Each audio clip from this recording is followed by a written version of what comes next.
I'm Kat. I hope that you've all had a really good Easter holiday so far. I hope you've all been having lots of fun enjoying yourselves. I know that a lot of you have been very busy. It was so good to see so many of you at our Easter egg hunt last weekend and to see all of your amazing bakes in our bake-off competition.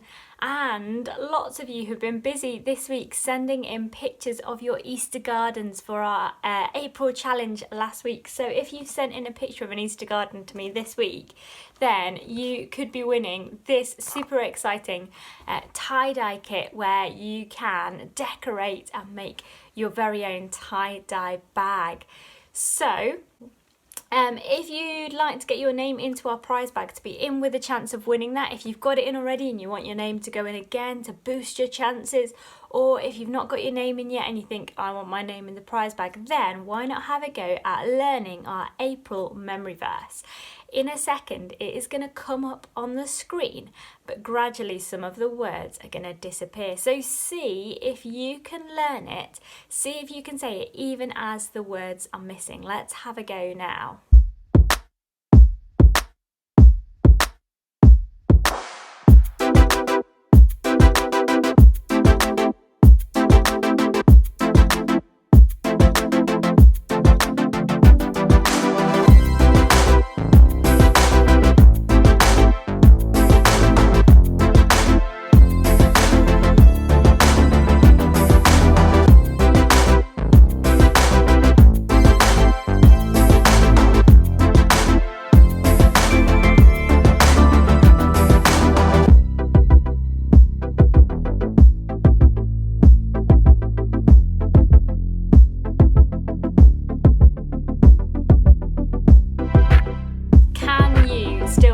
What it says? If you can, then take a video of yourself saying it from memory and your name will go into our prize bag for April.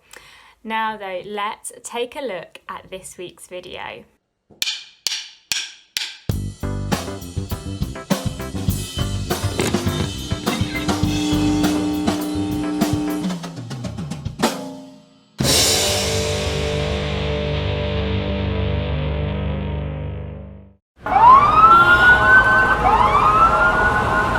Can I get a little peace and quiet in here? I gotta be honest. It's easy to think about peace as a bubble. Ignoring the world so that you can chill out and get a little you time. Or maybe you think of peace as a simple agreement.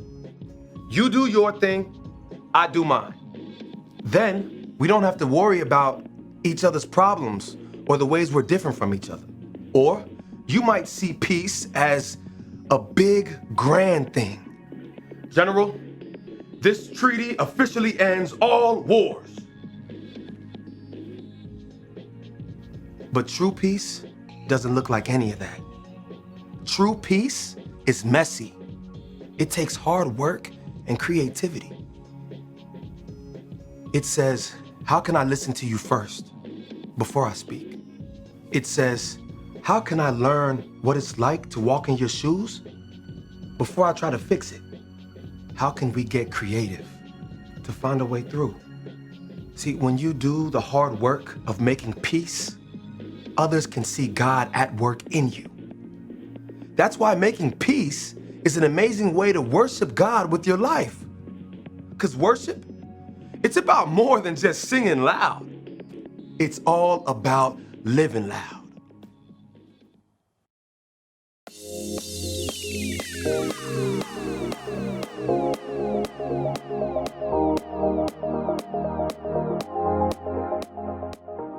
Hi, it's your boy Jacob, and today we're talking about peace. Peace is proving you care more about each other than winning an argument. So, if you had an argument with someone and you feel like that relationship is broken, peace can help you rebuild that relationship. It's like building a bridge. Bridge. You can build a bridge out of anything. Legos, popsicle sticks, spaghetti, and even trash. Sometimes we throw things away without thinking about how much we really need them. So I'm going to recycle this big, beautiful bin of garbage by building a bridge. Let's do this!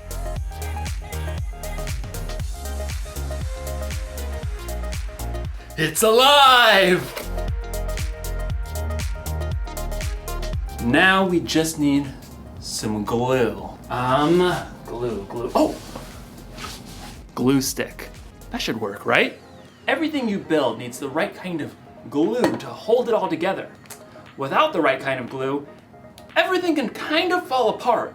Now, ladies and gentlemen, I present to you the Recycle Bridge!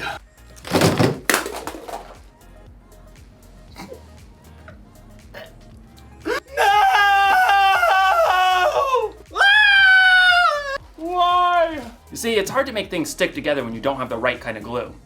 As you'll discover in today's story, helping people stick together takes the right kind of glue too. So, stick around. You see what I did there? Stick. The Bible. It's 66 books of history, stories, letters, and poetry that fit together to form God's one big story.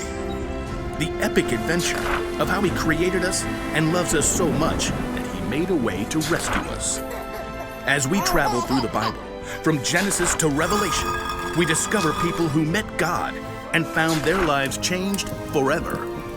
Now, for an amazing story, inspired by the book of Colossians, chapter 3, verse 15. In a letter written to the Colossian church, the Apostle Paul wrote, "Let the peace that Christ gives rule in your hearts. As parts of one body, you were appointed to live in peace and be thankful." Now let's see what that truth may look like played out in our lives today. Katie wiped the sweat from her forehead and took a long drink from her water bottle. How is it this hot in April? She looked back at the long patch of scrubby ground on the corner lot by Miss Watson's house. Her friends, Caleb and Nona, were both pulling weeds too. I thought we'd be done before lunch. It'll take us days to clear out all this brush. All three kids lived in the same neighborhood and were in Mr. Benson's 7th grade social studies class. It had been Katie's bright idea to start a neighborhood garden for their community service project. Well, we have to finish, unless you want to fail social studies. Even though the friends had been working for a couple of hours already, they'd only cleared the brambles from a small patch of land at the corner. Even when we finish pulling weeds, we still have to dig up the dirt. Yeah, and plant the seeds and water them and stuff. Look, we just need to get it done. I really want an A, okay? Let's use what we've cleared so far and pick one thing to plant. Sunflowers. What? They're big. They're bold. They'll brighten up the whole neighborhood. I don't want to plant flowers. Katie did a quick search on her phone for backup. Plus, you aren't supposed to plant sunflowers until summer. That's a big fat fail for class. Well, it feels like summer. We should plant a pumpkin patch. I mean, how awesome will it be to have all the little kids come right here to get their pumpkins in the fall? That's like half a year away. You guys. Plus 2 words, pumpkin pie. 2 more words, is disgusting. Katie jumped right between her sparring friends. You guys, we need something easy that will actually grow now before the end of the school year. I looked it up. She held up her phone and showed them a picture of small flowers with viney green stalks. What are those even? You have got to be kidding me. Katie checked her screen again. Petunias. We can plant them right here by the stop sign. They grow super fast, we'll get a good pick for class, and then we're done. I thought the whole point of this was to help people. Petunias are nice. This is ridiculous. Something that small will just get overrun by all the weeds we haven't pulled. You got a better idea? Yeah, sunflowers. You know, something big and beautiful. Or pumpkins. Katie ripped off her gardening gloves and hurled them into the dirt. Fine. Do your own community service project. You're quitting the garden? It's not a garden, it's a weedy dirt patch. I'll do my own project. Katie grabbed her water bottle and her tools and stalked off. I cannot believe them. At home, Katie kicked off her muddy shoes and hurled her dirty gloves on the floor. How'd it go, sweetie? awful. We hardly cleared any weeds, and Nona and Caleb wouldn't listen to my idea about what to plant. It is a pretty big project. I'm doing my own. Isn't it a group thing? Nona and Caleb don't even care about the grade.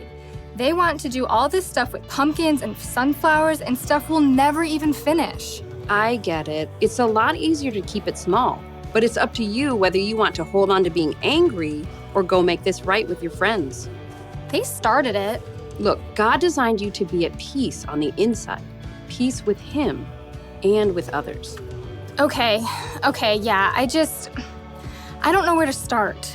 You could start with more help. I bet Miss Watson would be willing to lend a hand since that weedy patch is right by her yard. Maybe. Oh, and Mrs. Garcia is always trying to start a garden in their backyard, but she says it's too shady. Maybe she'd like to help. Katie nodded slowly. After lunch, she took a trip around the neighborhood and spotted Caleb shooting some hoops in his driveway. Then she dragged him across the street to knock on Nona's door. You realize I don't want to talk about this? I don't want to talk about this. Just give me a minute. Both of you, please. Caleb and Nona stared at Katie, arms crossed. I'm really sorry. I got so stuck on making an A that I didn't listen to your ideas. I was just so hot and frustrated. Katie's friends waited. I talked to Mrs. Watson and the Garcias and that family with the little kids by the stop sign. They all want a garden, like a big vegetable garden. They want to help us. Really? We could clear the lot pretty fast with that much help. And we can plant everything, tomatoes and beans and carrots and sunflowers and pumpkins and whatever people want to eat. We'll have to help keep it up over the summer though. All the way to pumpkin season. Exactly. Okay, I'm in.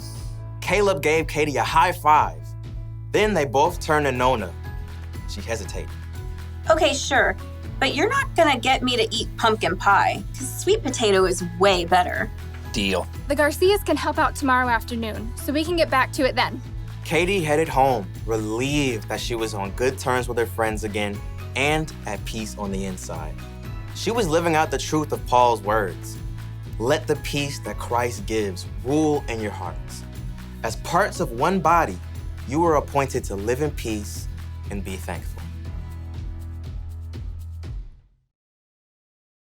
Some days, people are hard to get along with. Your sister spills milk on your homework. Your mom packs your lunch with that weird kind of bread you keep telling her you don't like. You have an argument with your friend over your group project. You just want to yell at everybody. But the Apostle Paul reminds us in his letter to the Colossians, let the peace that Christ gives rule in your hearts. As parts of one body, you were appointed to live in peace. Do you hear that? It's your job to make peace with the people around you. It's one of the things that you were made for, but you don't have to do it alone. You can have the peace that Christ gives. That kind of peace is strong and powerful. It's the glue that holds relationships together. So, if your sister spills milk on your homework, be quick to forgive. If you're in an argument with a friend, be patient and listen. And if you feel like yelling at everyone, count to 10. Or yell into a pillow. Or better yet, ask God to give you peace. Don't throw away a relationship without thinking. Peace is more important than being right. Here's the one thing to remember today. We can make peace with others. Think about who you need to make peace with today. Ask someone you trust for ideas on how to take the first step. You'll probably need a little creativity, and you'll definitely need the right kind of glue. Super glue. This ought to do the trick. When you see me next, I'll have a bridge that will truly last. Well, I'll see you next time.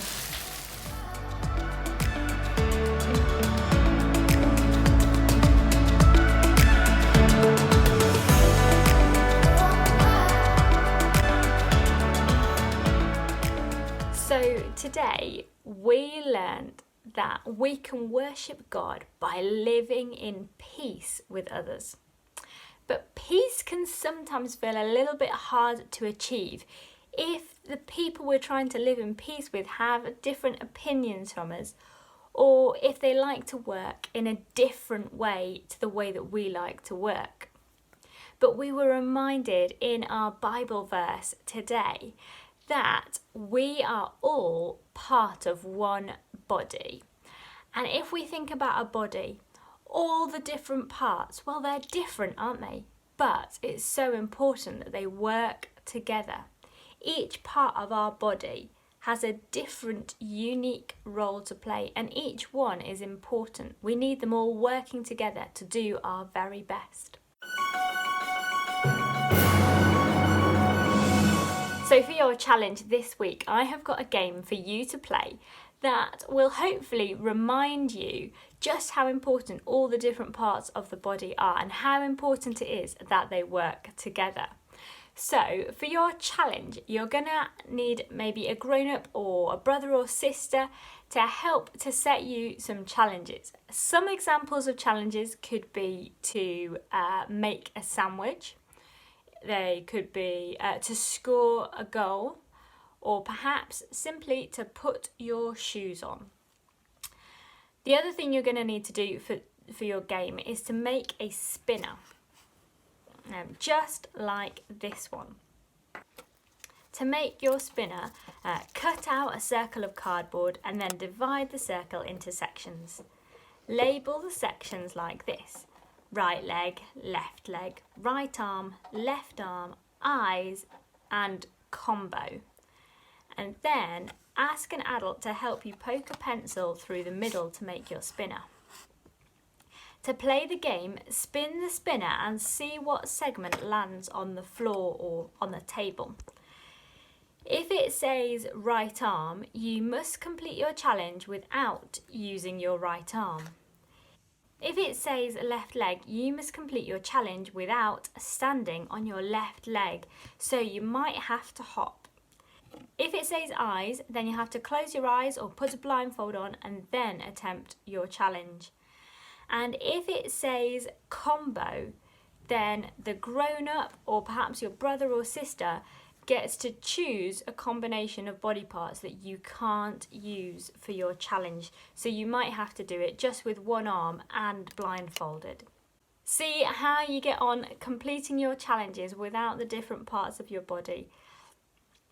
Send in a picture of your spinner or perhaps a video of you having a go at doing one of the challenges, and I will add your name to our April prize bag to be in with a chance of winning that super exciting tie-dye kit. There's no Zoom call today, we're having a little break for the Easter holidays, so I will look forward to seeing your pictures and videos and seeing you in our next video. Have a great week. Bye!